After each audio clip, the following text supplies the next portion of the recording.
बच्चों, profit and loss का आज तीसरा क्लास है। इसमें हम देखेंगे कि एक रेडियो को 680 रुपये में बेचने पर एक दुकानदार को 120 रुपया का घाटा होता है। 120 का लाभ कमाने के लिए रेडियो को कितने में बेचना चाहिए, ये हमारा क्वेश्चन है।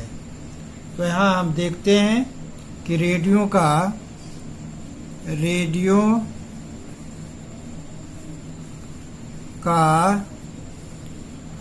क्रय मूल्य बराबर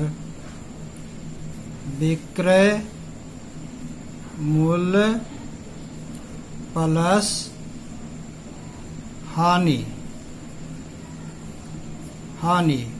विक्रय मूल्य प्लस हानि, ये मुझे यहाँ पर निकालना है। तो विक्रय मूल्य दिया हुआ है 680 रुपया, 680 रुपया, और प्लस हानि दिया हुआ है 120 रुपया।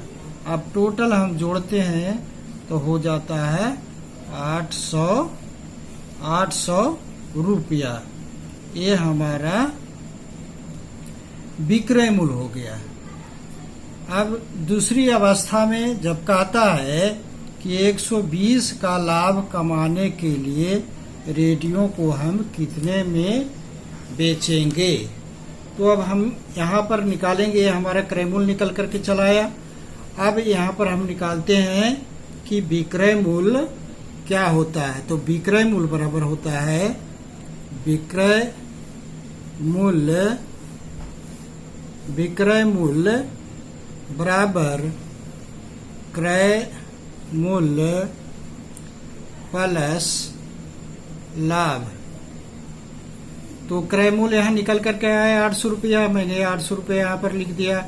800 रुपया प्लस दूसरी अवस्था में कह रहा है 120 रुपया कमाने के लिए हम इसे कितना में बेचेंगे। तो 120 रुपया हम यहाँ लिखते हैं लाभ। 120 रुपया बराबर हो जाता है 920 रुपया। ये 920 रुपया हमारा विक्रय मूल्य निकला। विक्रय मूल्य 920 रुपया, ये हमारा आंसर बनता है। चूंकि हमारा विक्रय मूल्य से ही इसका आंसर साबित होता है। आइए इस पर हम दूसरा प्रश्न देखते हैं। एक व्यक्ति ने जूतों का एक जोड़ी 200 रुपया में खरीद कर उस पर 20 रुपया बिक्री कर दिया। यदि उस जोड़े को 300 रुपया में बेचे तो उसका क्या लाभ होगा। तो यहाँ पर देखना है, ये जो हमारा दिया हुआ है 200 रुपया, ये हमारा क्या है, क्रय मूल्य है। जितना है पहले जो हम लिख देते हैं क्रय मूल्य दिया हुआ है 200 रुपया। क्रय मूल्य बराबर 200 रुपया, और कह रहा है खरीद कर उस पर 20 रुपया बिक्री कर दिया, यानी ये भी हमारा क्रय मूल्य ही हुआ। तो 20 रुपये इसको हम प्लस कर देते हैं, तो बराबर हो जाता है हमारा कितना, 220 रुपया। ये 220 रुपया हमारा क्रय मूल्य हुआ। अब कहता है कि इस जोड़े को 300 रुपया में बेचे तो उसका क्या लाभ होगा। तो अभीष्ट लाभ हम यहाँ निकालते हैं। अभीष्ट लाभ बराबर विक्रय मूल्य माइनस क्रय मूल्य।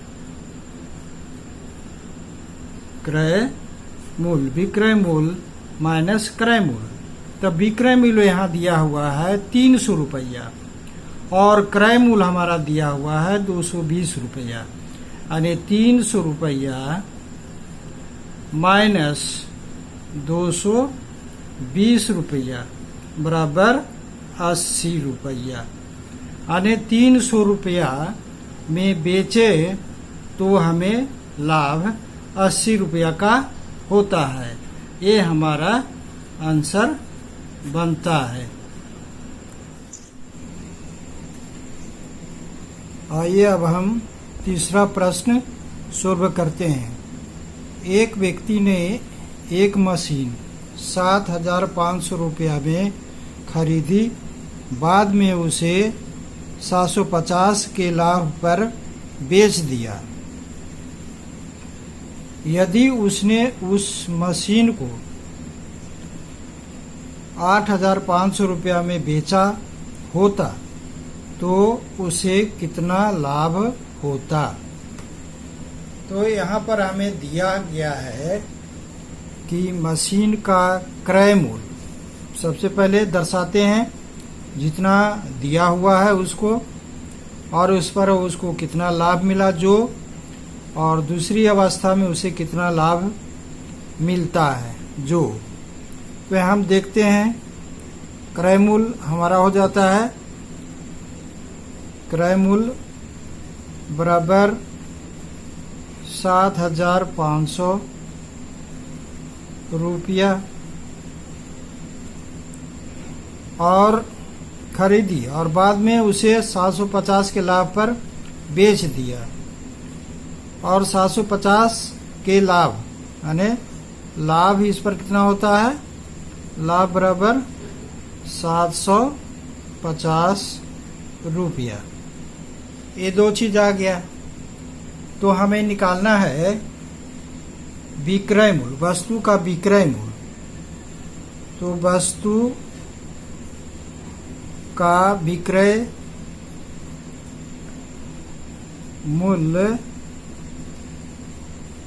मूल्य बराबर क्रय मूल्य प्लस लाभ।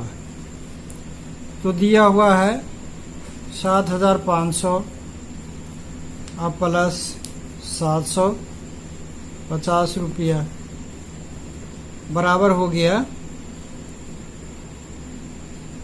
अब इसको हम जोड़ते हैं तो 8,250 रुपया ये हमारा क्रय मूल्य यहाँ पर निकल करके आता है। इतना हमारा क्रय मूल्य हो जाता है। अब दूसरी अवस्था में हम देखते हैं कि इसे हम इस मशीन को 8,500 रुपया में बेचा होता तो उसे कितना लाभ होता।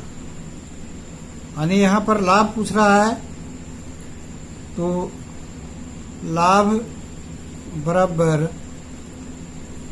विक्रय मूल्य माइनस क्रय मूल्य। तो विक्रय मूल्य दिया हुआ था 8,000,